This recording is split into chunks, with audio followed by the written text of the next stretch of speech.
comment? Un cas d'étude qui est très intéressant dans le sens où il remettait en fait en challenge, à l'épreuve, un certain nombre d'outils que nous avons essayé d'élaborer et de réflexions que nous menons ici. Par exemple, un des questions, c'était déjà la définition de l'élection elle-même. Mhm. Alors,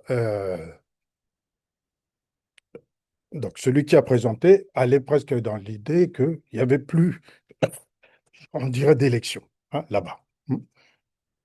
Alors, ça mettait aussi en cause un peu cette, à l'épreuve cette idée que l'élection doit être distinguée du vote.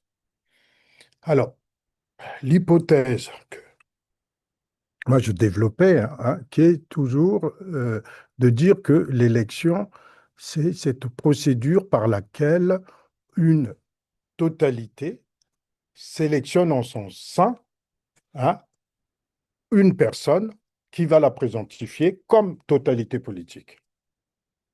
Et pour que cette sélection opère, en fait, il y a des procédures. Hein. Et parmi ces procédures, il y a une épreuve. Hein, et cette épreuve serait le vote, d'une certaine manière. Donc, de ce point de vue-là, l'élection ne doit pas que prendre la forme qu'elle prend dans les pays occidentaux, grosso modo. C'est ça l'idée. Hmm. C'est-à-dire qu'on part d'abord de l'élection et puis on essaie de voir quelles sont les procédures. Alors, moi, ce que je percevais par rapport au Togo, et ça ressemblait aussi à des choses qui se sont passées en RDC avec Kabila, c'est-à-dire que c'est tout un dispositif où on essaie d'annuler précisément le passage par cette épreuve-là, par le vote, grosso modo. Hein. Pourquoi? Parce que ce qui s'est passé au Togo, si on a bien saisi, il y a un président de la République qui arrive à la fin de ses mandats.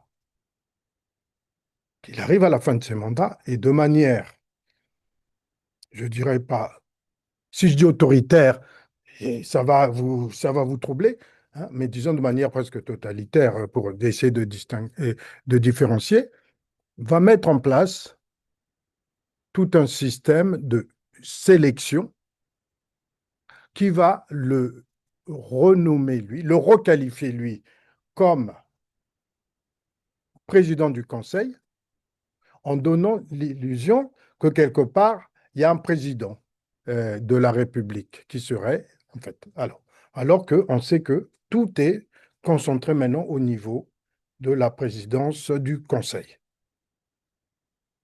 Alors, donc la question est que comment ce président du Conseil a été sélectionné hein, et comment cette, on peut dire, décision purement autoritaire fait qu'il y a quand même quelque part ce que nous appelons ici des formes de consentement à ce pouvoir.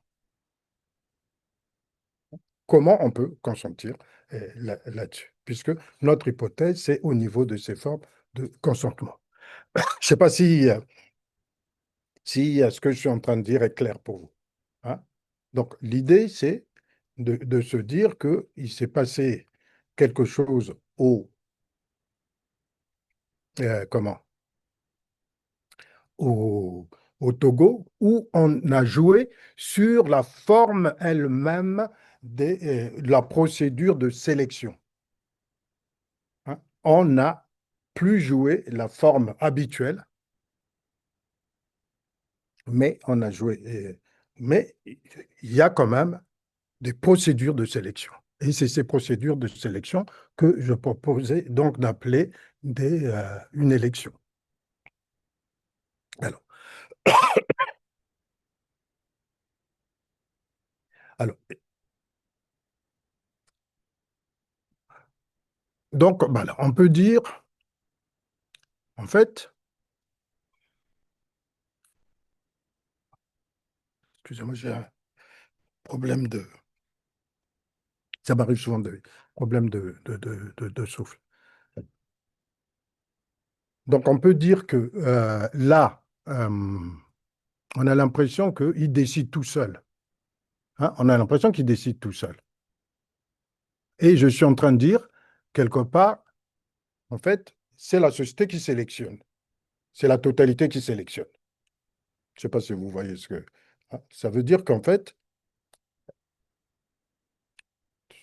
par la forme, il décide tout seul, mais en fait, il y a quelque chose qui se déroule à l'intérieur de la société et qui implique ce que nous, on appelle les formes, hein,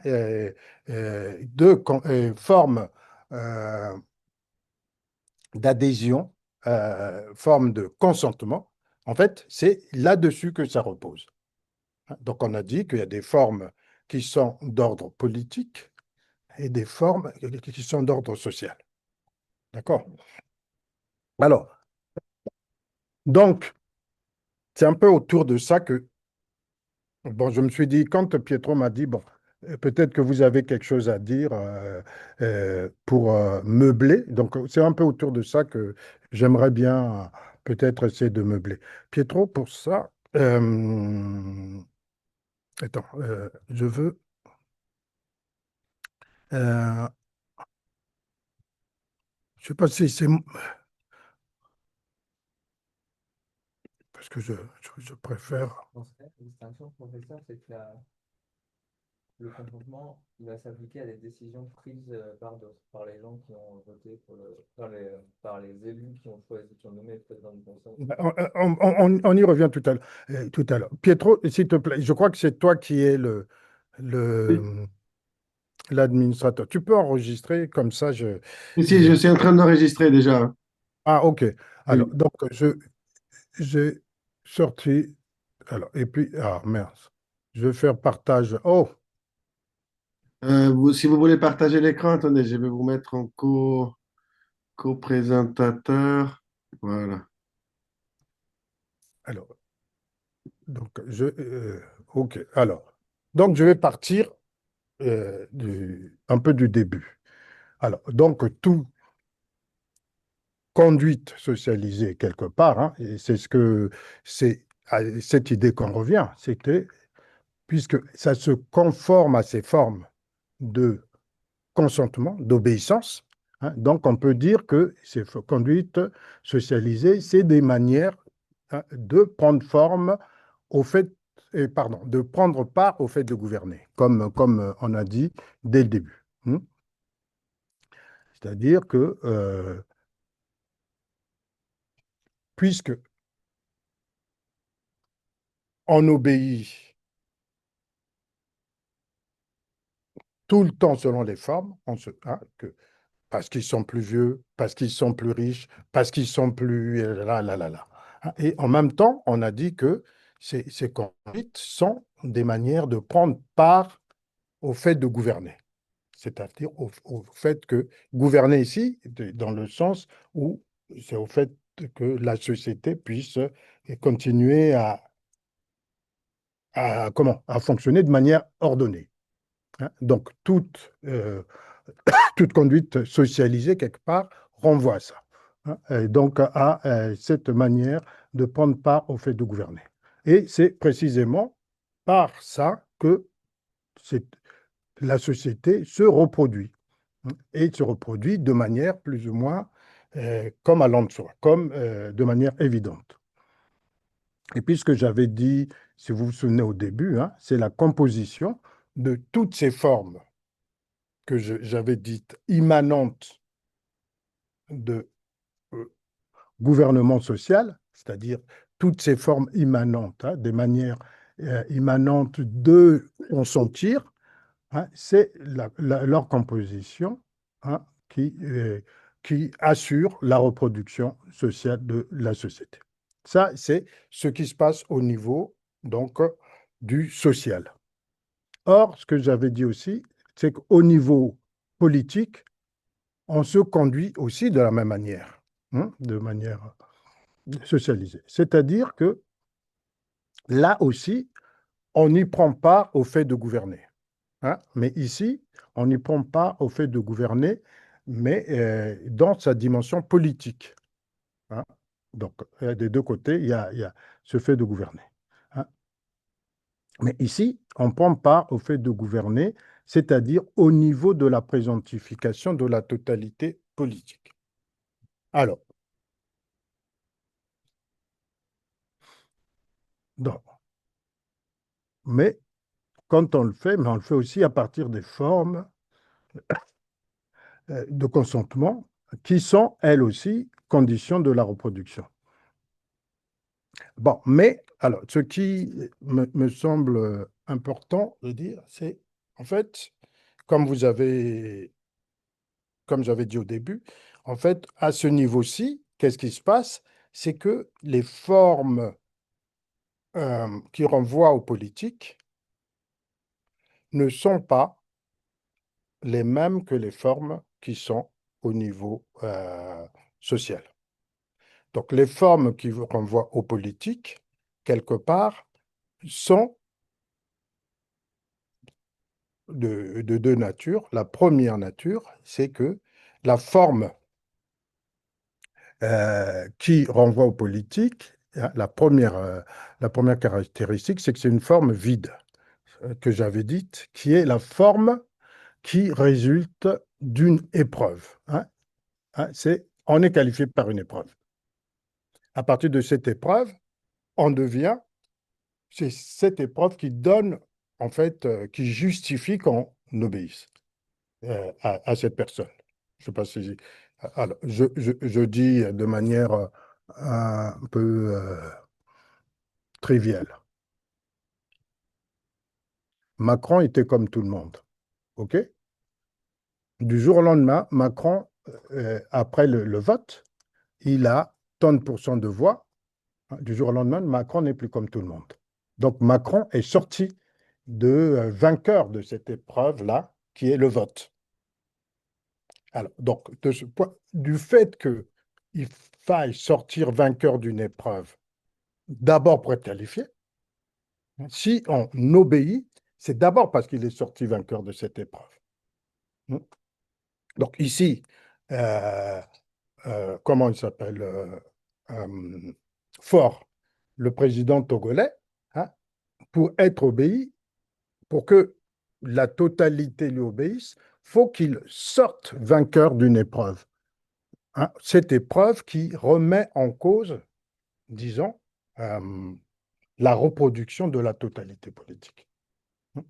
Ah, mais en fait, la solution à cette question ne peut pas venir que comment, des procédures individuelles. Hein. Elle remet toujours en cause tout de suite, en fait, ce qui est de l'ordre de la totalité politique. Hein. Et c'est à ce niveau-là que les choses se jouent. Et à ce niveau-là, ça se joue comment? Ça se joue par le fait que, comme je disais au début, même si la forme est vide d'emblée, en fait, on ne peut pas gouverner avec cette forme vide. Et pour gouverner, cette forme vide prend toujours, en fait, est toujours expérimentée comme étant une forme, comment, sociale immanente qu'on avait l'habitude de faire. Vous suivez toujours parce que là, c'est vraiment du concentré à 100%. Je vous vois là. Je dis, alors, laissons tomber Macron, puisqu'après Macron, on a du mal. Hein, bon, prenons qui? Tshisekedi, Fati, OK? Kabila doit partir. Kabila a tout fait pour ne pas partir. Il arrive au bout de son deuxième mandat, on lui dit, tu dois partir. il essaie de tout faire. Il a essayé de faire un peu comme Faure. Il a fait tout pour éviter le vote. Ah, ils ont fait des arrangements au niveau du Parlement qui a fait que Kabila avait été reconduit un an. D'accord? Il n'y a pas eu de vote, mais il a été reconduit un an. Ça veut dire que pendant un an, il a quand même présentifié la totalité politique. Donc, l'action qui a été faite là, hein, on peut aussi le considérer comme faisant partie du système électoral, hein, du dispositif électoral. Donc, Kabila arrive au bout de... Il y a des élections qui se passent avec vote. Et quand ils arrivent au vote, qu'est-ce qui se passe? C'est que... alors, Kabila avait nommé son dauphin, un dauphin. Mais ce dauphin ne reçoit pas comment, des voix conséquentes. Alors, donc, au bout du compte, bon, alors, là, c'est ce que les résultats semblaient montrer et que les différents observateurs disaient qu'en fait, au bout du compte, celui qui va avoir après Kabila, non, avant même tout le monde, celui qui va avoir le plus de voix, mais avec nécessité d'aller au deuxième tour, il s'appelle Martin Fayoulou. C'est lui qui va avoir le plus de voix. Donc, normalement, il y a un deuxième, a priori, il y aurait eu un deuxième tour. Mais on entend que celui qui a gagné s'appelle Tshisekedi. Hein, Fatih, alors, Fatih, c'est Félix Antoine Tshisekedi. C'est lui qui gagne. Donc, on peut dire que c'est lui qui sort vainqueur de cette épreuve. OK? Même s'il n'avait pas, a priori, le plus de voix en termes de majorité. OK? Mais dès que Fatih est élu, il apparaît comme qui, surtout, dans la tête des Congolais. En fait, Fatih, c'est le fils de son père, qui était Félix Tshisekedi, qui était un opposant de Mobutu et qui était, voilà. Donc, en fait, quand il va apparaître, quand tu vas gagner, la forme à partir de laquelle il va gouverner ou que des consentements vont s'opérer, ça va être, disons, la forme de fils d'eux. Et donc, à ce moment-là, et donc on peut dire c'est la parenté ou la paternité, mais qui se transforme en fils d'eux. Et donc, c'est à ce niveau-là qu'il faut suivre comment, à travers ces conversions, il y a des logiques qui dépassent simplement les opérations individuelles et qui contribuent à la reproduction politique et au consentement. Je ne sais pas si c'est un peu plus clair. Ça veut dire que là où c'est plus compliqué à saisir, c'est cette relation entre ce qui se passe au niveau de la totalité politique qui, en fait, implique forcément, comme je disais, comment, qu'on se réfère à un corps électoral, hein, donc, parce que c'est lui, la totalité politique, c'est ce qui se passe à ce niveau-là, et que c'est pas seulement. Et puis de l'autre côté, il y a ce qui se passe au niveau individuel. Hein, donc, il faut voir un peu les deux. Alors, là, je vais finir là-dessus. Hein, et là, on voit bien cette chose si on s'intéresse qu'au vote. Parce que à ce moment-là, en fait, qu'est-ce qu'on va voir? Si on est dans nos logiques à nous ici, hein, les logiques où c'est la règle, la majorité et parlement. Ah, la règle de la majorité qui l'emporte, hein. Alors, on a l'impression que c'est la volonté individuelle qui importe, ce qu'on appelle l'opinion, hein, la volonté individuelle qui importe. Or, si c'est la volonté individuelle qui l'importe, au bout du compte, on doit arriver à une scission. C'est-à-dire, il y a des volontés qui disent nous préférons Macron, il y a des volontés qui disent nous préférons euh, Marine Le Pen. OK? Hein? Donc, si c'est ça, voilà. Mais, en fait, le vote importe aussi, quelque part, par le fait que ça ressoude l'unité. Hein. Donc la question, c'est de savoir comment il ressoudent l'unité. C'est ça qui va faire que si, même si j'ai voté Macron et l'autre a voté Marine Le Pen, si Marine Le Pen passe, de toutes les façons, je suis obligé de consentir. Donc, c'est pour ça que la solution ne peut pas venir de l'individu. Hein. La solution vient forcément de l'institution, hein, grosso modo. Et ici, l'idée, quand on travaille sur l'élection et à travers les formes, c'est précisément essayer de documenter comment cette solution là se construit au fur et à mesure de cette action et comment cette solution, en fait, permet cette reproduction. J'avais besoin que de 20 minutes.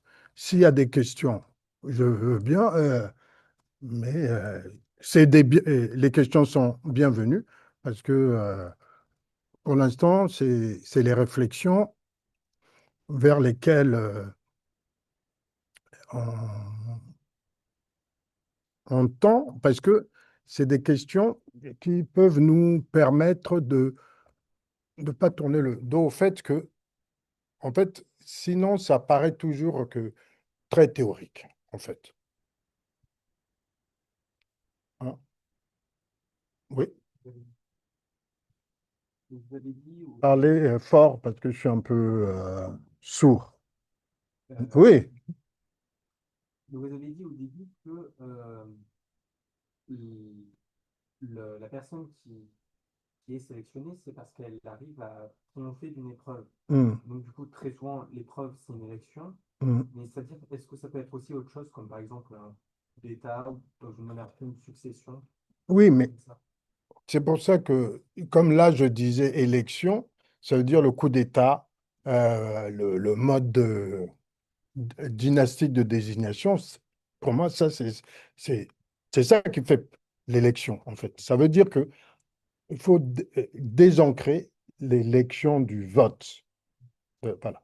L'élection, c'est la procédure première à travers laquelle la société se met en branle pour sélectionner celui qui va la présentifier, précisément pour répondre euh, institutionnellement à cette question de l'incertitude dans laquelle elle se trouve périodiquement. Mais là, c'est presque ritualisé, parce qu'au bout de tous les 5 ans, hein, il faut changer.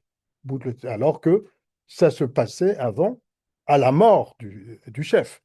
Hein. La mort du chef qui fait que c'est la question de comment se perpétue ce que le chef incarnait. OK? Hein. Donc voilà. Hein. Donc c'est pour ça, c'est ces procédures. Ça peut être, si vous lisez les travaux de Fraser, les rameaux d'or, c'est-à-dire on brise, hein, c'est magique. Celui qui peut casser, c'est celui qui casse, hein, qui va se retrouver chef. Ça peut être le soulier de verre de Cendrillon. C'est-à-dire ce qui le- permet de. C'est une procédure qui fait que, dans les modes de consentement, tout est mis en branle, qui fait que quelqu'un est sélectionné. Cette personne va dire, oui, moi j'ai. Ah, OK, d'accord. Mais ce n'est pas suffisant. C'est pas suffisant. Parce que là, du coup, comment? au Togo, la question se pose de savoir comment on consent ça. Donc, Michel nous avait donné quelques éléments en disant que maintenant, c'est comment, une espèce de gérontocratie aussi, c'est-à-dire des vieux. Hein. Le président, c'est une espèce de vieillard hein, qui fait rien. Ben, c'est comment, la richesse aussi, hein, puisqu'il disait qu'il faut voilà, redistribuer, tout ça. Voilà, donc on pourra continuer un peu à discuter là-dessus. OK, donc maintenant, comme nous sommes prêts pour, à moins qu'il y ait T'es prêt? une question, oui, C'est par rapport au cas togolais. oui, Et pour rebondir sur ce que vous venez de dire, il avait parlé d'anciens chefs mm, sur lesquels le président s'appuyait. mm, Ça peut aussi représenter des forces, oui, les NES. voilà. En fait, là, on avait l'impression qu'il s'appuyait là-dessus. Et puis, ce qui est quand même assez, comment, qui nous interroge, qui est quand même quelqu'un qui, tout semble être inscrit dans l'ordre de la parenté, mais qui casse aussi ça. Parce que il nous a dit que il maintient, il a libéré tous les prisonniers politiques, mais il en maintient qu'un, qui est son propre frère, hein, en prison. Et alors, donc l'idée, c'était aussi, qui est ce frère qui fait un coup d'État? Ou je ne sais pas, qui veut prendre la place de son frère. Mais disons que si c'est vu comme ça complexifie un peu les choses et puis ça nous donne d'autres éléments pour ne pas accepter, et, disons comme allant de soi, la question électorale. Voilà, c'était ça. OK, maintenant nous, on va se taire pour écouter Lionel. Donc, J'ai c'est besoin, toi de excusez-moi, présenter. professeur, juste pour vous dire, je dois, pour activer le partage d'écran, moi je vais afficher la présentation de Lionel qui est en PowerPoint. Pour activer le partage d'écran, je dois quitter Zoom et le réactiver parce que je n'avais pas activé enfin, voilà.